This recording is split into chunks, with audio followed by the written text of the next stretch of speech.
దానికి పరశురామాపురని చాలా విషయం చాలా ఉంటుంది ఈ క్షేత్రానికి. కట్టె కొట్టె తెచ్చమా అని చెప్పాను అంతే.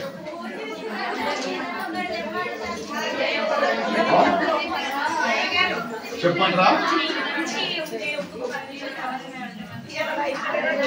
ఒక ప్రవచనం చెప్తాలేమ్మా, ఒక కథ ఒక ప్రవచనం నీట్గా. మరి ఎవరికి ఆ భగవంతుడు ప్రత్యక్షమవుతాడు, ఎవరికి ఆ పరమేశ్వరుడు మీరు అనుకునే కోరిక నెరవేర్తాడు, ఎవరు పిలిస్తే త్వరగా మిమ్మల్ని ఆదుకోగలవాడు ఎవరయ్యా అంటే పరమేశ్వరుడు. ఒక చిన్న కథలోకి వెళ్తే ఒక ఋషి ఉంటాడు. రోజు ఒక కొల ఉంటుంది కింద, ఆ కొండపై నుంచి దిగొచ్చి ఒక కుండ తీసుకొచ్చి ఆ కొలలో నీళ్ళు తీసుకొని వాళ్ళు ఎన్నో వేల మెట్లు ఎక్కుతూ అక్కడ శివునికి అభిషేకం చేసి అతను తపస్సులో కూర్చుంటాడు. ఇలా కొన్నేళ్ల పాటు కొనసాగుతుంది. ఒక రోజు ఓ గొర్రెల కాపరి వస్తాడు. రోజున నీళ్లు తీసుకుపోయే సమయానికి గొర్రెల కాపరి వస్తుంటాడు. వచ్చి, ఓ స్వామి, ఈ నీళ్ళు నువ్వు ఎక్కడ తీసుకెళ్ళిపోతున్నావు అంటాడు. ఏముందిరా, పైన శివుడు ఉన్నాడు కదా, శివునికి అభిషేకం. మళ్ళీ అక్కడ పైన ఒక బావి ఉంది కదా స్వామి, ఆ బావిని పోయొచ్చు కదా, ఇంత దూరం శ్రమ ఎందుకు నీకేంటాడు. లేదురా, శివునికి ఇష్టమైన కొలంటే ఇదేనా అంటాడు. ఏం స్వామి అంటే అర్థం ఏమనే, శివుడు ఇక్కడైనా స్నానం చేసేది. ఓ స్వామి, శివుడు ఇంటికి రావడం ఏంటాడు. లేదురా, శివునికి ఇష్టమైన అంటే ఈరోజు వస్తాడా స్వామికి వస్తాం అంటే ఈ రోజు కూడా శివుడు వస్తాడా అంటాడు. సరే సార్ నువ్వు వెళ్ళిపోతాడు. శివుడి మీద నమ్మకంతో ఆ గొర్రెల కాపరేసి గొర్రెలు వీరాలకు అప్పచెప్తాడు. నేను ఈ రోజు రాను, ఈ రోజు వస్తాను, రేపు వస్తాను తెలియదు, మీరు మా గొర్రెలు తీసుకెళ్ళిపోయిన పండుగకి వచ్చామంటారు. సరే వాళ్ళు వెళ్ళిపోదు గొర్రెలు తీసుకొని. ఇతను ఆ కులం దగ్గర ఎదురు చూస్తుంటాడు. శివుడు ఇప్పుడు వస్తాడు, అప్పుడు వస్తాడు, ఇప్పుడు వస్తాడు, అప్పుడు వస్తాడు. ఎదురు చూసే సమయంలో సాయంకాలం కూడా అయిపోతుంది. ప్రదోషకాల సమయం ఆసనం అవుతుంది.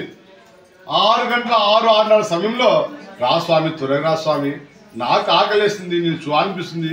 ఎలా మా ఊళ్ళోకి ఎక్కడుంటారో శివుడు తెలియదు, కానీ అదృష్టమేమో ఈ రోజు నేను చూడబోతున్నా. అందరూ ఏదో కేదార్నాథో అక్కడ ఈ శ్రీశైలమో కాశీ వెళ్తున్నారు, కానీ నువ్వు ఇక్కడ వస్తున్నావు ఎవరు తెలియదు స్వామి.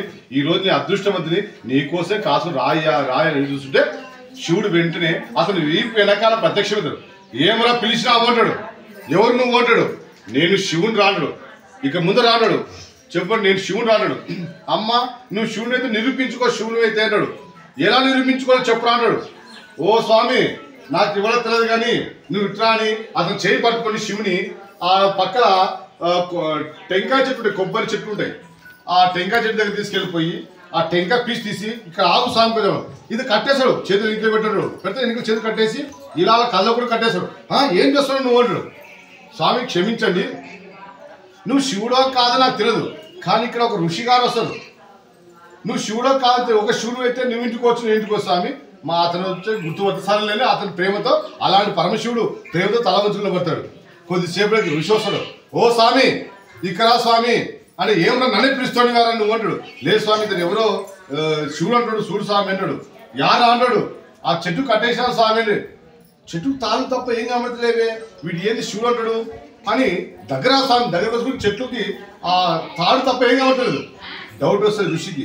ఓహో, ఆ పరమేశ్వరుడు వీడిని ప్రత్యక్షమైనాడేమో అనే ఉద్దేశంతో, సరేరా నీ శివుడు ఎవరో నాకు కూడా అగుపించమను, మరి శివుడో కాదని చెప్పేస్తాను.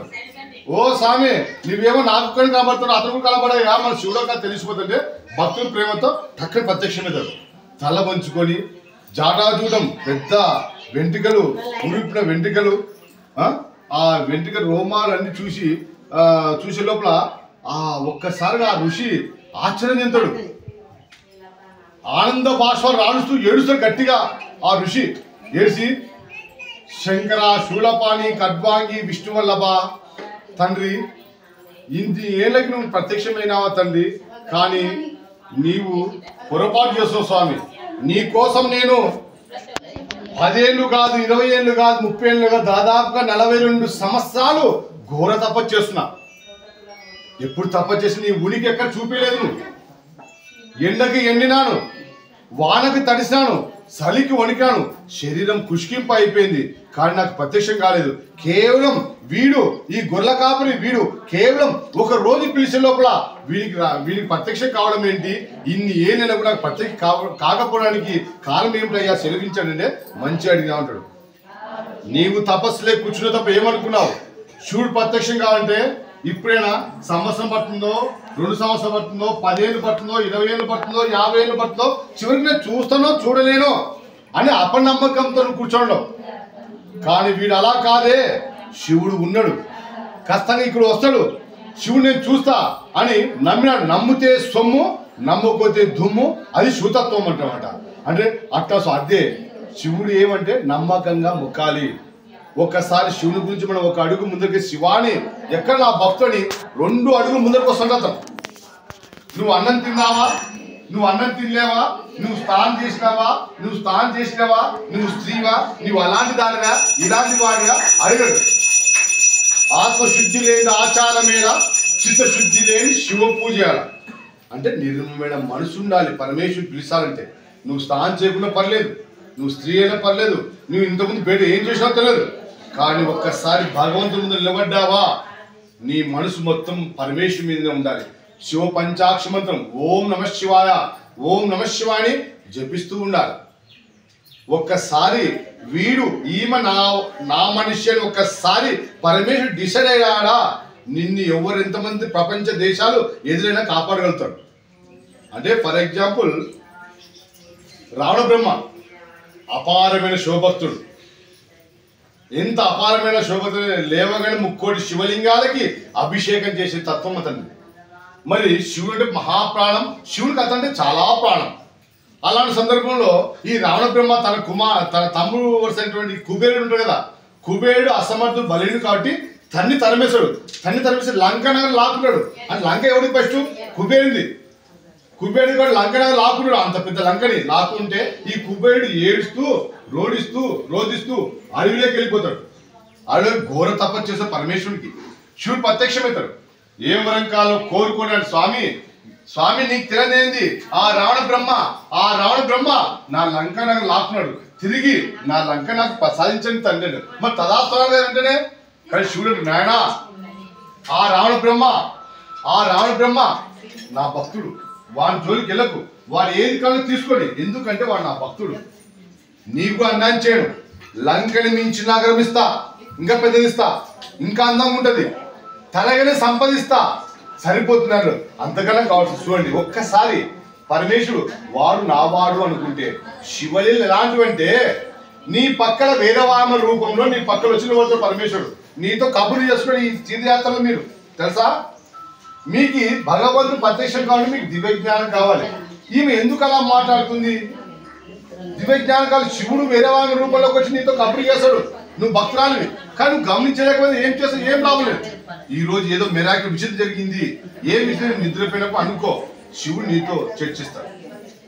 నిద్రించే సమయంలో ఇక మాటలు లేవు, ఈ రోజు నిద్ర అయిపోయింది, నా భర్తతో మాటలు అయిపోయినాయి, నా కొడుకులతో మాటలు అయిపోయినాయి, నా స్నేహితులు మాట్లాడే సందర్భంలో ఏం చేయాలి, 5 సార్లు శివ పంచాక్ష మంత్రం జపించాలి. ఏమని ఓం నమ శివాయ, ఓం నమ శివాయ, ఓం నమ శివాయ, 5 సార్లు శివ పంచాక్ష మంత్రం జపించి నిద్రలోకి జారుకోవాలి. మళ్ళీ లేయంగానే ఓం నమ శివాయ, ఓం నమ శివాయని 5 సార్లు శివ పంచాక్ష మంత్రం జపించి నిద్ర మేలుకోవాలి. అంటే తెల్లవారు శివ పంచాక్ష మంత్రం జపించిన ఫలితం మీకు లభిస్తుంది.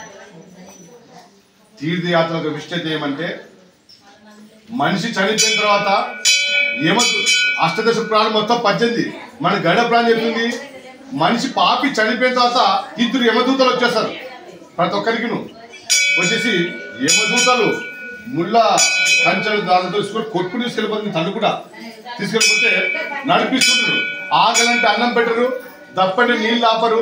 వాళ్ళు నడుచుకోకపోతే మా వాళ్ళు 2 పిండాలు పెడతారు కదా, 3 పిండాలు 2 పిండాలు వాళ్ళు తిని 1 పిండం మటుకే మనకి ఇస్తారు. ఇస్తే ఆయన తలుపు పెడతా 1 సంవత్సరం తర్వాత వైతరణి నది అని వస్తుంది. ఆ నది దగ్గర 3 క్వశ్చన్ చేస్తారు. ఏమని, అన్నదానం చేశావా, ఇన్ని 33 లక్షల జీవరాశి తర్వాత అతి దుర్లభమైన మానవ జన్మ కదా, అలాంటి మానవ నీకు ఇచ్చిన ఎవరికి అన్నదానం ఇచ్చారు. అన్నదానం అంటే ఎమ్మెల్యేలకి ఎంపీలకి అన్నం పెట్టేది కాదు, బీద బిడ్డకి పెట్టారు. లేదు సార్ గోదానం చేశారు, లేదు సార్ కనీసం పుణ్యక్షేత్రం దర్శించుకున్నావా, పుణ్యక్షేత్రాలు ఇవే కాశీ, రామేశ్వరం, అల్లంపూర్, ఇవాళ పుణ్యక్షేత్రాలే. స్వామి అల్లంపూర్ దర్శించుకుంటే ఆ వైద్యం విముక్తి పొందే క్షేత్రాన్ని అందులో ఇదొకటి. శివం శివోహం, హర హర మహాదేవ్. ఇక లైన్లో పడినమ్మా, లైన్లో